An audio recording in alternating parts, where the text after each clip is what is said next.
You can see also in many of the buildings there's the word that say here Matadero Modelo, which means like model slaughterhouse. That means that was at that time the kind of prototype of the kind of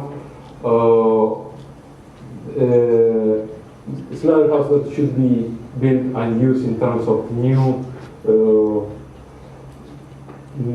techniques of processing the meat. In the 30s, Argentina was very big exporter of agricultural products, especially meat that came to Europe. In the case of the town halls, it was more simple, at least more simple in the technical part about how to photograph. Most of the town halls are located in front of the main square of the main plaza in the small towns. So there's actually light coming from the street, so I have to do nothing, just going there and placing the camera in the right spot and just measuring like that shit. But there's something interesting about the story of this.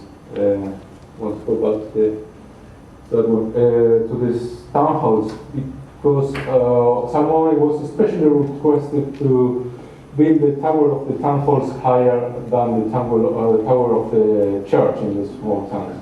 Like that, and I think that is an important ideological detail.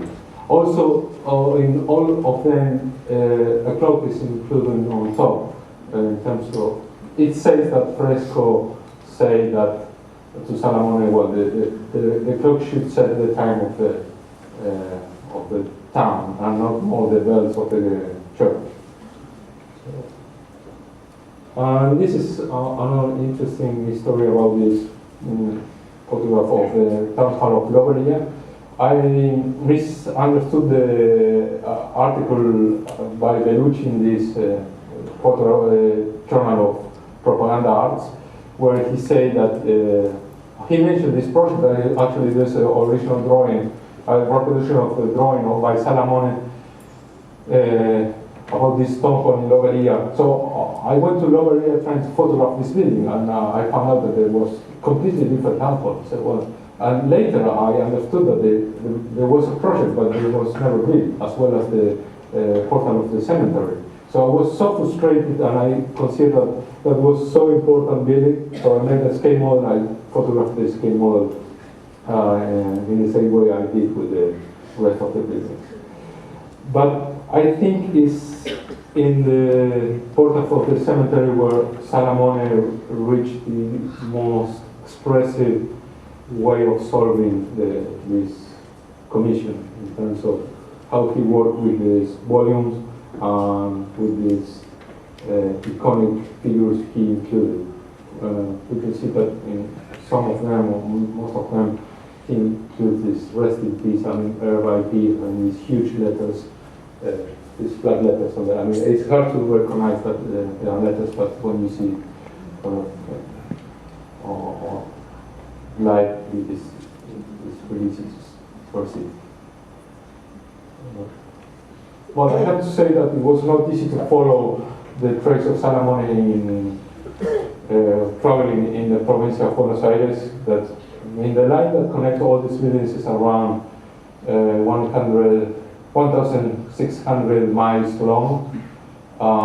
It was not hard to do it 10 years ago, and it must be extremely hard to do, I guess, the time when these buildings were built.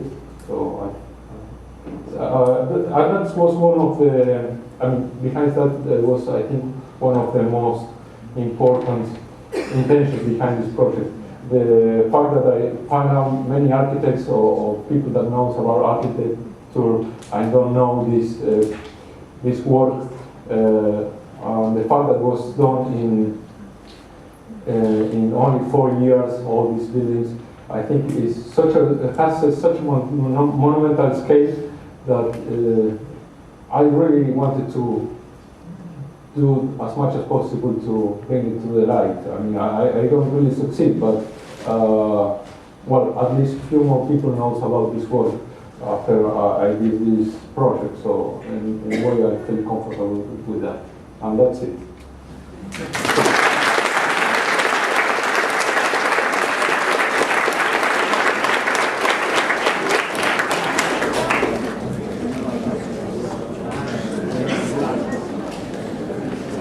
Okay, our third speaker, Oscar Fernando Gomez from Mexico, and my colleague Javier Rivas, also from the University of Brighton, will be translating. And over to Oscar and Javier.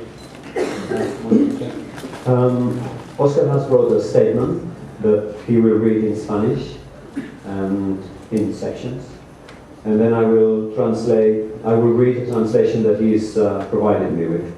So it might be a bit longer, but please bear with us. Buenas noches. Buenas noches. Good night. Good afternoon. Estoy muy nervioso, tengo muchos nervios. Yo antes de venir aquí estuve pensando mucho en el día de hoy y ahorita estoy muy nervioso. He says that he's thought a lot about today, dreaded a bit, but he's got this piece of writing to read. Sí, bueno, yo manejo un taxi en Monterrey, Nuevo León, y antes de venir aquí, durante muchos días estuve pensando cuando estuviera aquí, lo que estar parado aquí, no sé, desde que me dijeron que iba a venir, sentí mucha emoción y ahorita que estoy aquí me siento muy nervioso, muy emocionado. So the last days that he's been driving his taxi in Monterrey, he's been thinking about this, and he now is here and is very happy to be here. A bit nervous. Sorry? Okay, so you ¿vas a leer esto? Sí. Bueno, mi nombre es Fernando Gómez, nací en Monterrey, Nuevo León, México. Actualmente tengo 39 años. A mis 18 años aproximadamente salí de mi casa para vivir rentando un pequeño lugar.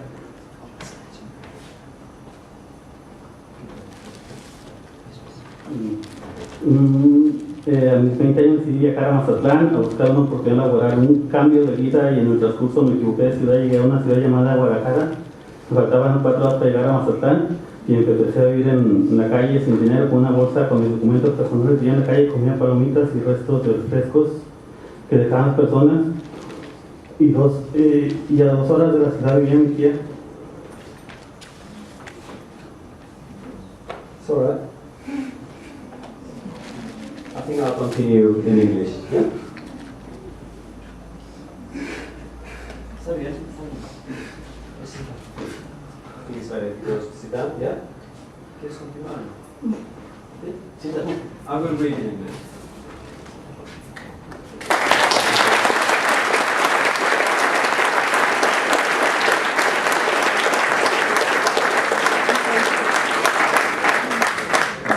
So this is a statement. My name is Oscar Fernando Gomez. I was born in Monterrey, Nuevo León, Mexico. I am now 39 years old. At the age of 18, I left home to rent a small place on my own. At the age of 20, I decided to travel to Mazatlan in search of work and a change of life, but ended up in the wrong city. I came to a city called Guadalajara, which is 4 hours away from Mazatlan, and started living on the street with no money, just a bag with my personal documents. I lived on the street and ate popcorn and the remnants of soft drinks that people left outside the cinemas. I thought that my life would end then, but then I remembered that I had an aunt living in León. I hitched a ride on a trailer, a car, and a truck carrying strawberries. I lived there until I was 28, before going back to León. I bought a Kodak camera to remind myself of the images of the city. I got around by foot or bike.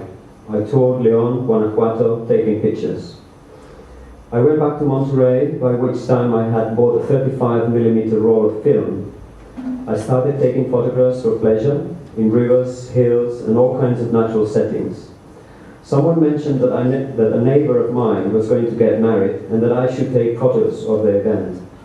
From then on, I started taking photographs at events. I had not studied photography, but I had read 2 things about how to take photographs in some 2-page photography courses. Over the years, I was given a lot of photography events. I spent a lot on taxis, so I decided to rent one, to save on taxi fares and have a car, since I could not afford to buy one myself. The taxi rental was about the same as what I used to spend on taxis some days. I could not drive properly. Once at an event, a woman decided to pay me with a clad Volkswagen. I learned to drive on that because the woman told me to take it away, and I started to practice my driving by driving around the neighborhood.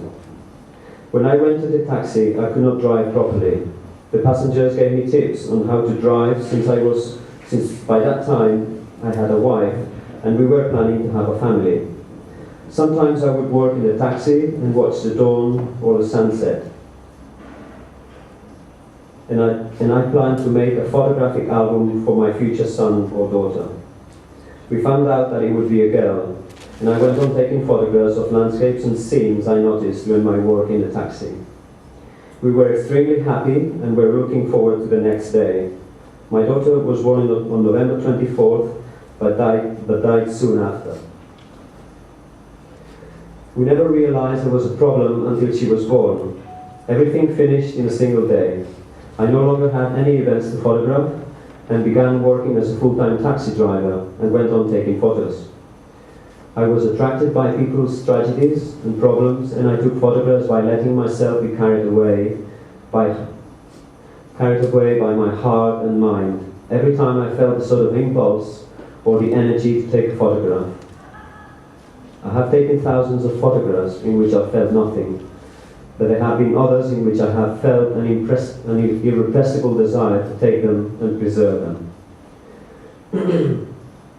As the years went by, I took part in photography competitions that enabled my daughter to transcend through my photographs. Nowadays I live in San Nicolás de los Garza and want to have my own taxi. What I enjoy in life is driving, taking pictures and having a nice cold drink.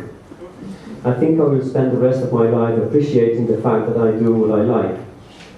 My only frustration is now being able to have my own taxi in the state of Nuevo León, which is where I am from. I have no opportunity to have one. The authorities are not interested in supporting my project.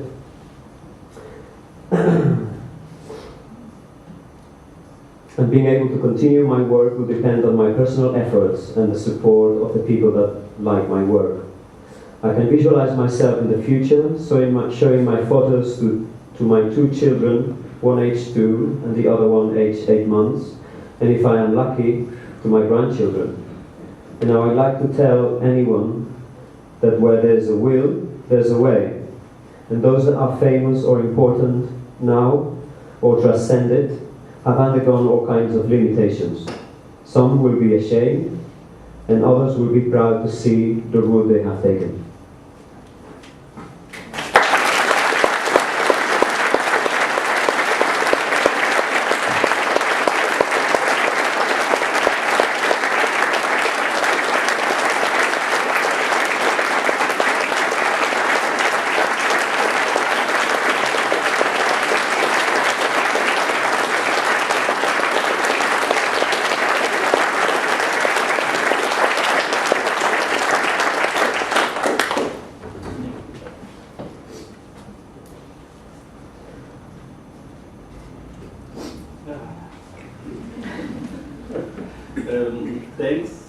Thanks.